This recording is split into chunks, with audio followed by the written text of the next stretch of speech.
National achievement सर्वे 2021 चला हुआ, उसी से संबंधित विज्ञान के प्रश्न देखिए। ये एग्जाम में हो चुके हैं, आंसर के आप देख लीजिए विद एक्सप्लेनेशन। विज्ञान का प्रश्न 36 यानी कि विज्ञान में जो फर्स्ट प्रश्न है, इसमें हमें बताना है 3 चरण दिए गए हैं कि पहला चरण है जलाऊ लकड़ी को काटना। ये कौन सा रिएक्शन होगा, केमिकल रिएक्शन या फिजिकल रिएक्शन? तो लकड़ी को काटना ऑब्वियस है कि भौतिक परिवर्तन यानी कि फिजिकल रिएक्शन होगा। और लकड़ी को जलाना चरण नंबर 2, ये रासायनिक यानी कि केमिकल रिएक्शन होगा। उसी तरह जो पानी को गर्म करते हैं वो होगा भौतिक परिवर्तन। तो इस तरह से ऑप्शन ग, भौतिक परिवर्तन, रासायनिक और फिर भौतिक परिवर्तन, ये होगा आंसर। नेक्स्ट प्रश्न देख लेते हैं। बीज एक दूसरे से लगभग समान दूरी पर हम क्यों लगाते हैं, ये कैसे सहायता करता है? देखिए, ये कॉमन सेंस का क्वेश्चन है। यानी कि जब हम बीज लगाते हैं, कोई भी फसल उगाते हैं, तो जो बीज हैं, कोई भी फसल हो, उसके हम एक स्पेस देते हैं, बीच में जगह छोड़ते हैं बराबर बराबर, वो ताकि दूर दूर जो पौधे उगेंगे उनको पोषण उचित तरह से मिल सके और एक जगह इकट्ठे यानी कि ज़्यादा इकट्ठे पौधे एक जगह न हों। तो इस तरह ये ऑप्शन ख जो है कि यह पौधों की अतिसंगुता को रोकता है, ये हम आंसर करेंगे। ऑप्शन नंबर 38, इसमें हमें यहाँ जो रंगीन भाग है एक्स और खाली दिखने वाली संरचना वाई, ये बताना है हमें। यहाँ एक्स होगा हरित लवक और वाई होगा रिक्तिका। ऑप्शन घ यानी जो फोर्थ ऑप्शन है 38 के क्वेश्चन का, ये आंसर होगा। 39 का प्रश्न देखिए। 5 मीटर की ऊंचाई पर रखा गया है कोई 10 किलोग्राम मास का ऑब्जेक्ट और उसकी ऊर्जा की गणना करनी है। हमें पता है कि हाइट के अकॉर्डिंग पोटेंशियल एनर्जी होगी और पोटेंशियल एनर्जी का फार्मूला हम जानते हैं, P is equal to mgh, where m is mass, g is gravity और h इज हाइट। तो यहाँ हम ये सारे मल्टीप्लाई कर देते हैं तो हमारा निकल के आता है 490 जूल। ऑप्शन ग यानी थर्ड ऑप्शन है इसका आंसर होगा। ऑप्शन ग, यहाँ का ख ग घ 4 ऑप्शन दे रखे हैं, तो ऑप्शन ग यानी कि थर्ड इसका आंसर होगा। 40 का क्वेश्चन देखिए। गतिज ऊर्जा यानी जिन पार्टिकल से मिलकर कोई मैटर बनता है, उन पार्टिकल्स की गतिज ऊर्जा यहाँ बतानी है किसमें सबसे कम है। हम जानते हैं जैसे टेम्परेचर बढ़ाएंगे तो पार्टिकल्स की मूवमेंट बढ़ेगी और उनकी यानी कि गतिज ऊर्जा बढ़ेगी। तो इसमें सबसे कम गतिज ऊर्जा पहला जो ऑप्शन है -2 डिग्री सेल्सियस पर बर्फ़, ये आंसर होगा इसका। 41 का पोर्शन देखिए। इसमें 41 में कह रखा है कि जो प्याज की जड़ होती है वो आगे से काट दी गई है, तो आगे इसने बढ़ना बंद कर दिया। इसका कारण क्या है? इसका कारण होगा ऑप्शन नंबर ख, शीर्ष मेरिस्टम यानी कि एपिकल मेरिस्टम, इसका आंसर होगा। 42 का क्वेश्चन है। अनिल की लकड़ी की सतह पर यानी कि लकड़ी की सतह पर रबर की बॉल फेंक रहा है अनिल, और वो जो बॉल है लकड़ी और बॉल के बीच में फ्रिक्शन होने की वजह से कुछ टाइम बाद रुक जाती है, एक तय दूरी, एक फिक्स दूरी तय करने के बाद। तो ये दूरी कैसे बढ़े, इसके लिए हमें फ्रिक्शन कम करना होगा। फ्रिक्शन कब कम हो? जब हम लकड़ी की सतह पर कुछ चिकना पदार्थ या जो फ्रिक्शन कम करे ऐसा पदार्थ डालें, तो आंसर होगा इसका ऑप्शन नंबर क। लकड़ी की सतह पर हम टेल्कम पाउडर डाल देते हैं। टेल्कम पाउडर हम जानते हैं कि मैग्नीशियम, सिलिकॉन और ऑक्सीजन का मिक्सचर होता है, तो ये आंसर रहेगा इसका। 43 का क्वेश्चन देखिए। टीकों के बारे में आप क्या जानते हैं, कौन सा कथन सही है? तो 43 के क्वेश्चन का भी हम आंसर करेंगे। एक तरह से कॉमन सेंस का क्वेश्चन है ये। ऑप्शन नंबर ग यानी थर्ड ऑप्शन इसका आंसर होगा। ये बीमारियों से लड़ने के लिए रोकथाम के माध्यम के रूप में काम करता है। आगे देखिए प्रश्न नंबर 44। इसमें डीएनए को चिन्हित करने के लिए डाई ए का उपयोग किया गया, यानी कौन सी कोशिका घटक हमें दिखाई देगा स्टेनिंग करने के बाद? ऑप्शन नंबर 1 यानी ऑप्शन नंबर का जो केंद्रक है, न्यूक्लियस है, वो हमें दिखाई देगा स्टेनिंग के बाद माइक्रोस्कोप में जब हम देखेंगे। 45 का क्वेश्चन। इसमें एल्यूमिनियम और हाइड्रोक्साइड आयन की वैलेंसी दे रखी है +3 और -1, तो इसमें जो रासायनिक सूत्र बनेगा यहाँ से, ये ऑप्शन ग यानी ऑप्शन सी एल्यूमिनियम ट्राईहाइड्रोक्साइड इसका आंसर होगा। 46 का क्वेश्चन देखिए, इसमें रीना को टेम्परेचर ज़्यादा था, उसके शरीर में दर्द था, डॉक्टर को दिखाने गई और 3-4 दिन में दवाई देने के बाद ठीक हो गई। तो हमें यहाँ ऑप्शन में बताना है कि कैसे हम निष्कर्ष निकाल सकते हैं कि ये तरुण रोग से ग्रस्त थी। तो इसका आंसर होगा ऑप्शन ए, बीमारी का लक्षण स्पष्ट थे, बुखार था, दर्द था और वो 3-4 दिन में ठीक हो गई। यहाँ हम आंसर करेंगे ऑप्शन नंबर 1। 47 का देखिए, वातावरण में जो कार्बन है कार्बन डाइऑक्साइड के रूप में पाया जाता है।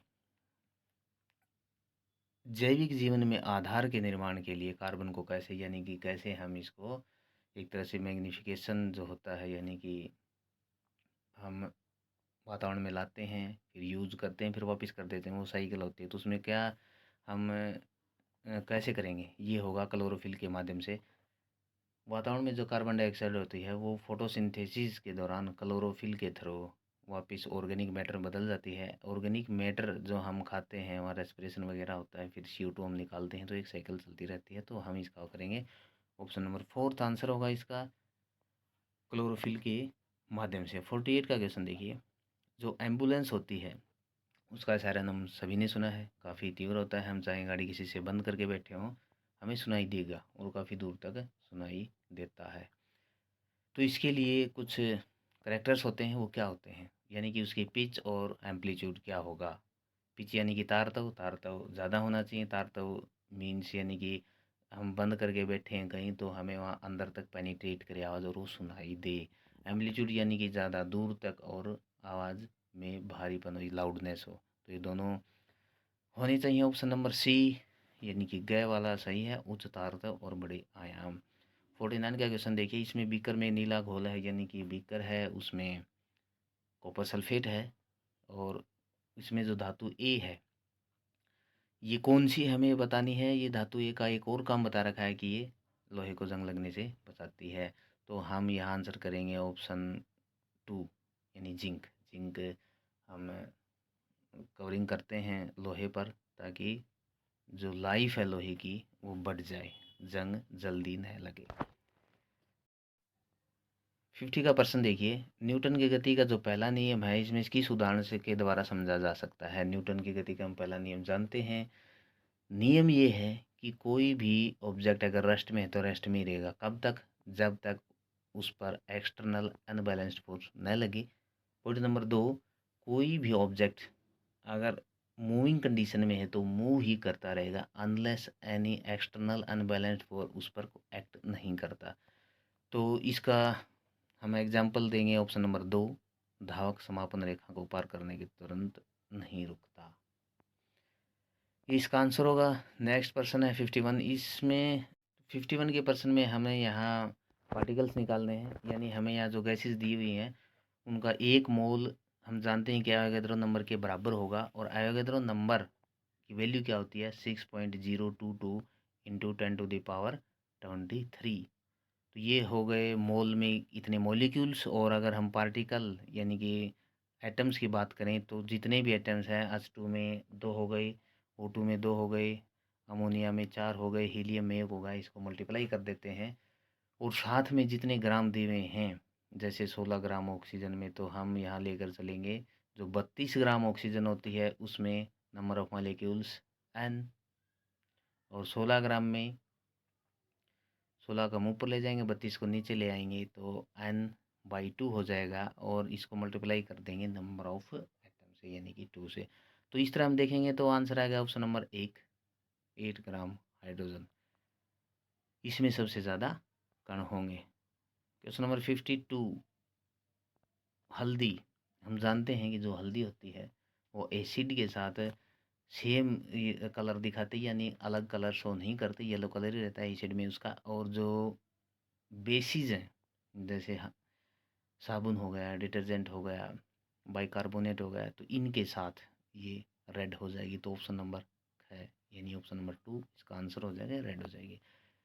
53 का क्वेश्चन देखते हैं। असंपर्क बल का एग्जाम्पल देखते हैं। असंपर्क बल यानी जो बल बिना छुए, बिना टच किए, बिना हाथ लगाए लगता है, और ये कौन कर सकता है, मैग्नेट। तो ऑप्शन नंबर 4 इसका आंसर होगा।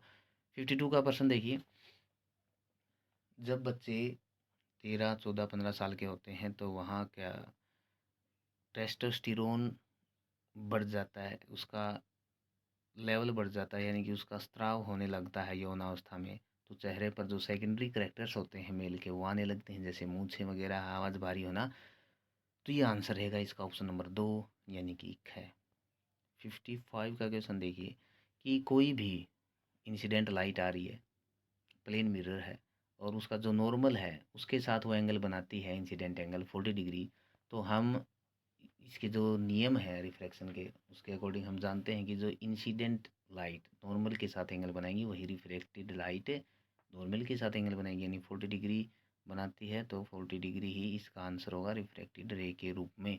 और अगर ये क्वेश्चन इस तरह हो कि मिरर के साथ जो इंसिडेंट रे है वो एंगल इतना बनाएगी, तो हम क्या करेंगे, नॉर्मल के साथ हमें एंगल चाहिए तो हम 90 डिग्री में से 40 माइनस कर देंगे और इस तरह जो 50 आएगा वो आंसर हो जाएगा। लेकिन यहाँ नॉर्मल ऑलरेडी दे रखा है तो इसका आंसर होगा ऑप्शन नंबर 2 यानी 40। 56 का क्वेश्चन देखिए, ये भी कॉमन सेंस का क्वेश्चन है। तो इसका आंसर यानी कि महामारी से बचने के लिए कौन सा तरीका प्रभावी नहीं है। ऑप्शन फोर्थ, यानी हम संक्रमित हों और चुप रहें, किसी को न बताएं। इस क्वेश्चन का तो आंसर ये होगा, लेकिन एक्चुअली हमें करना क्या होता है, हम टेस्ट कराएं टाइम पर, और ध्यान रखें अपना भी, परिवार का भी, और समय पर वैक्सीन ज़रूर लें। नेक्स्ट क्वेश्चन देखिए, नेक्स्ट है कि ये जो युग्म दे रखे हैं 57 के क्वेश्चन में कि विषण किस में ज़्यादा होगा। विषण डिफ्यूजन क्या होता है कि हम अगर डिफ्यूजन की बात करें तो ज़्यादा कंसंट्रेशन से कम कंसंट्रेशन की और पार्टिकल्स मूव करेंगे, चाहे कोई भी गैस हो। तो इसमें सॉलिड के कंपेयर में लिक्विड, लिक्विड के कंपेयर में गैसेज का डिफ्यूज़न बहुत ही ज़्यादा होगा। तो सिंपल सी बात है, जो ऑप्शन नंबर फोर्थ है ऑक्सीजन और नाइट्रोजन, ये इसका आंसर होने वाला है। 58 क्वेश्चन, इसमें क्या है, 10 किलोग्राम का कोई ऑब्जेक्ट है जो 5 सेकंड में 10 मीटर पर सेकंड की वेलोसिटी पा लेता है। इस पर लगने वाला बल फोर्स क्या होगा। हम जानते हैं जो फोर्स का फॉर्मूला होता है F is equal to M A. यहाँ ए एक्सेलरेशन हो गया, ए एक्सेलरेशन यानी v/t। तो यहाँ से हम जब इनकी वैल्यूज़ को पुट करेंगे तो आंसर आएगा ऑप्शन नंबर ए 20 न्यूटन। 59 का प्रश्न देखिए कि बच्चे ये पता कैसे लगाएं कि बल्ब कौन सा ज़्यादा चमकीला है। हम साइंस के स्टूडेंट हैं तो ऐसे तो अंदाज़ा लगा नहीं सकते। जब हम इन चारों ऑप्शंस में से देखते हैं तो एज ए साइंस स्टूडेंट हम मानेंगे ऑप्शन नंबर सी, और सही भी सी है कि अगर कोई पैमाना होगा, कोई स्केल होगा, तभी बता सकते हैं कि कौन सा ज़्यादा चमकीला है। हम ऐसे तुक्के नहीं लगाएंगे। 60 का प्रश्न देखिए, नेगेटिव वर्क दिखाना है हमें, बल और विस्थापन के बीच का कोण यानी फोर्स और डिस्प्लेसमेंट होती है। जब वर्क नेगेटिव होता है उनके बीच का एंगल क्या होता है, एंगल बताना है हमें। जब हम कोई भी भार उठाते हैं तो हमारी डिस्प्लेसमेंट ऊपर की ओर हो गई, और जो ग्रेविटी फोर्स है, ग्रेविटेशनल फोर्स है, नीचे की ओर लगा हुआ है। यानी कोई भी ऑब्जेक्ट हम लटका के रखते हैं, मान लो कोई भी वेट, तो ग्रेविटेशनल फोर्स नीचे की तरफ रह गया, और तो इस तरह डिस्प्लेसमेंट और फोर्स में एंगल हो गया 180 डिग्री। तो आंसर आ गया ऑप्शन नंबर 1 180 डिग्री। 61 का प्रश्न देखिए, इसमें पेट्रोलियम से हम क्या प्राप्त नहीं करते, पैराफिन प्राप्त करते हैं, मिट्टी का तेल, डीजल, कोक नहीं करते। तो ऑप्शन नंबर फोर्थ कोक इसका आंसर होगा। इसमें हमें ये सही बताना है। 62 के प्रश्न में जो ऑप्शन नंबर 1 है, शार्क जरायुज आंतरिक निषेचन, जो शार्क होती है वो बच्चे को जन्म देती है और उसमें इंटरनल फर्टिलाइजेशन होता है। 63 का जो क्वेश्चन है इसमें आंसर रहेगा 16। इसमें जो मास है M1 M2 वो डबल कर दिए गए हैं, 4 हो गया, और इसकी जो डिस्टेंस है बीच की वो हाफ कर दी गई है। इसका स्क्वायर है 1 4 हो गया, तो 4 ऊपर हो जाएगा, 4:4, ये हो गया 16। इसका आंसर रहेगा 63 के क्वेश्चन का। नेक्स्ट क्वेश्चन करते हैं। नेक्स्ट क्वेश्चन है 64 का।